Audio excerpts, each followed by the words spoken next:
नमस्कार. आज आपण या व्हिडिओमध्ये माघ गणेश जयंतीसाठी सोप्या, पारंपरिक आणि चविष्ट अशा रेसिपीसाठी काही खास अशा टिप्स पाहणार आहोत. तर सुरुवातीला आपण उकडीचे मोदक परफेक्ट होण्यासाठी काही किचन टिप्स पाहूयात.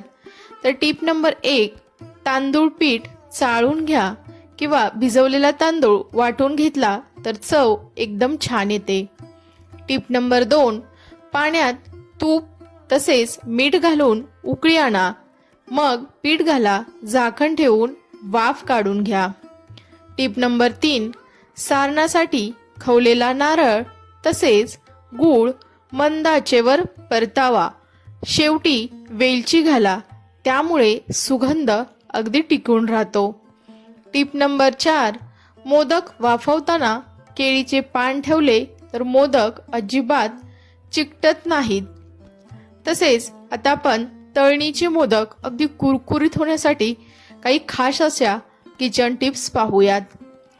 टिप नंबर 1, पिठात थोडे तूप मिसळा, त्यामुळे कव्हर अगदी खुसखुशीत असे बनले जाते.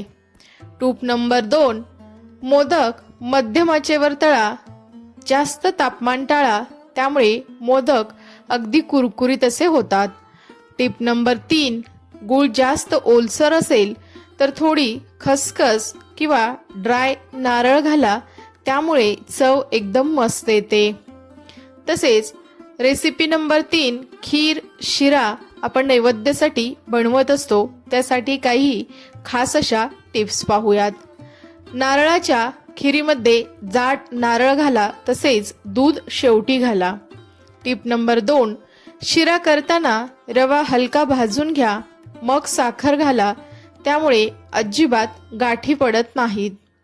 तसेच रेसिपी नंबर 4, फराळ किंवा नैवेद्याचे झटपट होणारे पदार्थ, त्यामध्ये आपण 1 नंबरला साबुदाणा खिचडी, त्यासाठी काही किचन टिप्स पाहूयात. साबुदाणा खिचडी बनवताना साबुदाणा नीट धुवून, सुकवून व भिजवून घ्या. त्यानंतर बटाटा वडा करताना उकळलेले बटाटे पूर्ण थंड झाल्यावर त्यामध्ये मसाला मिसळा.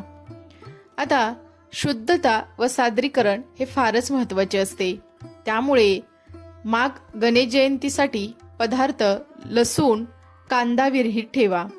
तसेच नैवेद्य केळीच्या पानावर मांडल्यास त्याला पारंपरिक लूक येतो.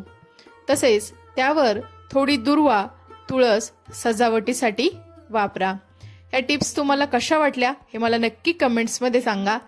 अशाच नवनवीन टिप्स पाहण्यासाठी दीपाज किचनला सबस्क्राईब करा.